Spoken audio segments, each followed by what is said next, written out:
Yes. There's definitely Everybody's tension racist. between coloured and black communities. What does racism mean? It's a racist society, it's a racial society.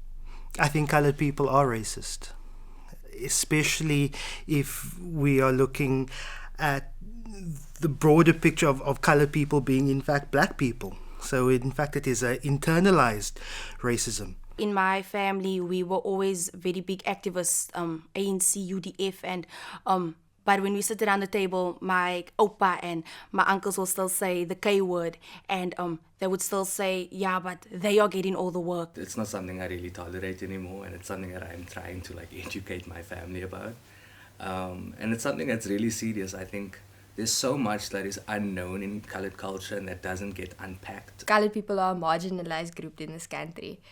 And as coloured people, they face structural racism. Therefore, I don't think that coloured people can be racist. I do, however, think that coloured people are somewhat anti-black. We've always been in the middle. We've always been talking about black issues and white issues, and coloured people are just lost somewhere in translation.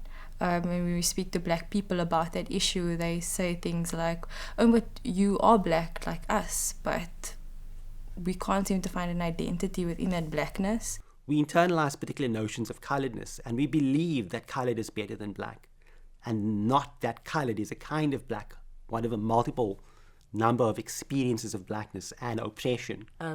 That is the whole purpose of race. That was the purpose of apartheid. It is the purpose of capitalism. There has to, between the workers, there must be a fight, there must be a tension. Prior to the arrival of Europeans, Khoi and, for example, the Amaxhosa people lived peacefully together. Yes, of course, there were skirmishes. No one's saying there weren't skirmishes. There were wars, but it wasn't to the point where we are going to wipe you out and, you won't have any land to live on, etc. With regards to slavery, already the segregation between different colours of slaves and where different places where they came from, they were segregated according to descent. So that already started, the segregation already started before.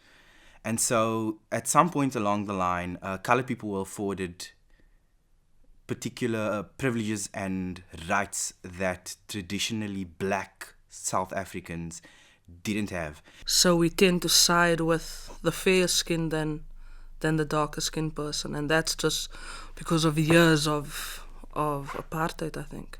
But again, I also think coloured people who don't do any work to combat that perpetualization of racism, so aren't doing anti-racist work,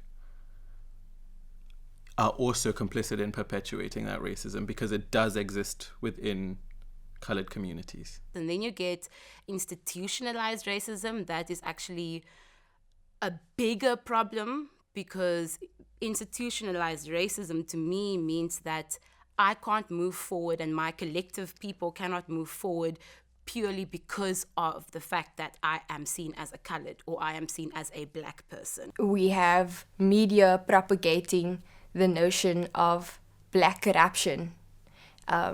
So in the minds of coloured people, it's a thing of we are suffering because of blacks. And then in the minds of black people, they think that coloured people are doing better than them. But it's the complete opposite. Both groups are suffering. Both groups are being marginalized at the hands of corporate corruption and at the hands of white supremacy in this country. It's economic apartheid. It continues to this day. When maybe you get in a bit too cheeky as a black or coloured worker, they know that they can source someone who's more desperate from Zimbabwe or across the borders. So there's xenophobia, there's all of that playing into the system, that the system relies on it.